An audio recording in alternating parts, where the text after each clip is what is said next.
நீங்கள் சாப்பிட்ட அப்புறம் பண்ணுற 5 தவறுகள் என்னலான்னு பார்க்கலாம் வாங்க.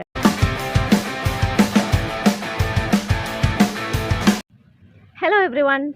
நம்ம எல்லாரும் டெய்லி சாப்பிட்றோம். ஆனால் அந்த சாப்பிட்ற முறையில் நமக்கு தெரியாமல் டெய்லியும் சில தவறுகளை பண்ணிகிட்ருக்கோம். இந்த சின்ன சின்ன மிஸ்டேக்ஸ் நம்ம டைஜஷனை, நம்ம எனர்ஜி லெவல்ஸை, தென் ஓவரால் ஹெல்த்தை ரொம்பவே டேமேஜ் பண்ணுது. நம்ம சாப்பிட்டதுக்கு அப்புறமா பண்ணக்கூடிய 5 தவறுகள்.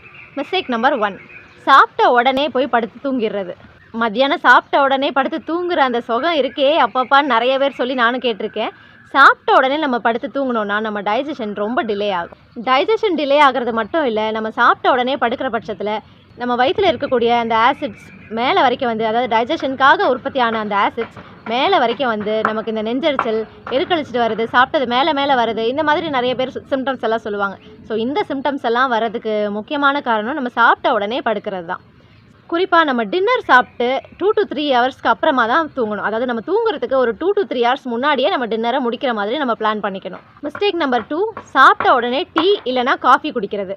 டீயோ காஃபியோ நம்ம சாப்பிட்ட உடனே எடுத்துக்கிற பட்சத்தில் இது நம்ம பாடியில் நம்ம சாப்பிட்ட பொருளில் இருக்கக்கூடிய அயனை அப்சார்ப் பண்ண விடாமல் தடுக்குது.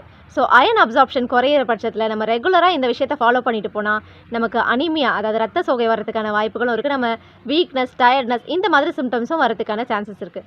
ஸோ சாப்பிட்ட உடனே டீயோ காஃபியோ குடிக்கிற ஹேபிட்டை கண்டிப்பாக அவாய்ட் பண்ணணும்.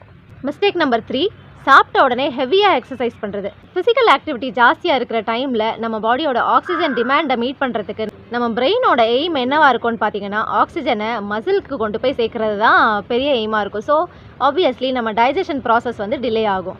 ஸோ டைஜஷனுக்கு தேவைப்படுற அந்த பிளட் சப்ளை டிலே ஆகிறதுனால டைஜஷன் டிலே ஆகும். ஸோ நமக்கு இன்டைஜஷன், அசிடிட்டி போன்ற பிரச்சனைகள் ஏற்படும். ஸோ சாப்பிட்ட உடனே கண்டிப்பாக ஸ்ட்ரீனஸான ஃபிசிக்கல் ஆக்டிவிட்டி எதுவும் பண்ணக்கூடாது. மிஸ்டேக் நம்பர் 4, சாப்பிட்ட உடனே உட்காந்த இடத்துலையே உட்காந்துருக்கிறது. எப்படி நம்ம சாப்பிட்ட உடனே ஹெவியான ஃபிசிக்கல் ஆக்டிவிட்டி, அதாவது ஹெவியான எக்ஸசைஸ் பண்ணக்கூடாதோ, அதே மாதிரி சாப்பிட்ட உடனே ஒரே இடமா உட்காந்துருக்கவும் கூடாது. ஒரு மைல்டாக வாக்கிங் போகிறது, ஒரு 2 நிமிஷம் கொஞ்சம் அங்கேயும் இங்கேயும் போயிட்டு வர்றது, இந்த மாதிரி கொஞ்சம் மைல்டான ஃபிசிக்கல் ஆக்டிவிட்டி இருக்கணும். இல்லைனாலும் நம்ம டைஜஷன் டிலே ஆகும். மிஸ்டேக் நம்பர் 5, சாப்பிட்ட உடனே நிறைய ஃப்ரூட்ஸ் எடுத்துக்கிறது. ஃப்ரூட்ஸ் நம்ம எம்டி ஸ்டமக்கில் தான் எடுத்துக்கணும். சாப்பிட்ட உடனே நம்ம பழங்களை சாப்பிடும்போது அதுவுமே நமக்கு அசிடிட்டியை மட்டும்தான் ஏற்படுத்தும். எந்த பழமாக இருந்தாலுமே அது சாப்பிட்றதுக்கு முன்னாடி எடுத்துக்கணும். அல்சர் பிரச்சனை இருக்கவங்க வாழைப்பழம் சாப்பிடணும் அப்படின்னு சொல்லிட்டு சாப்பிட்ட உடனே நான் வாழைப்பழம் சாப்பிடுவேன் அந்த மாதிரியெல்லாம் சொல்லுவாங்க. அந்த மாதிரி பண்ணுறது தவறான பழக்கம் தான். சாப்பிட்றதுக்கு ஒரு 1/2 அன் ஹவர் முன்னாடியே எம்டி ஸ்டமக்லேயே நீங்கள் ஃப்ரூட்ஸ் எடுத்துக்கும் போது அந்த ஃப்ரூட்டோட மொத்த நியூட்ரியன்ஸும் உங்களை போய் சேரும். அது மட்டும் இல்லாமல் உங்களுக்கு இந்த டைஜஷன்லேயே எந்த பிரச்சனையும் ஏற்படாமல் பார்த்துக்கலாம். இந்த தவறுகளில் ஃப்ரீக்வெண்ட்டாக நீங்கள் எதை பண்ணுறீங்கன்றதை கமெண்ட்டில் சொல்லுங்கள். Be happy, stay healthy.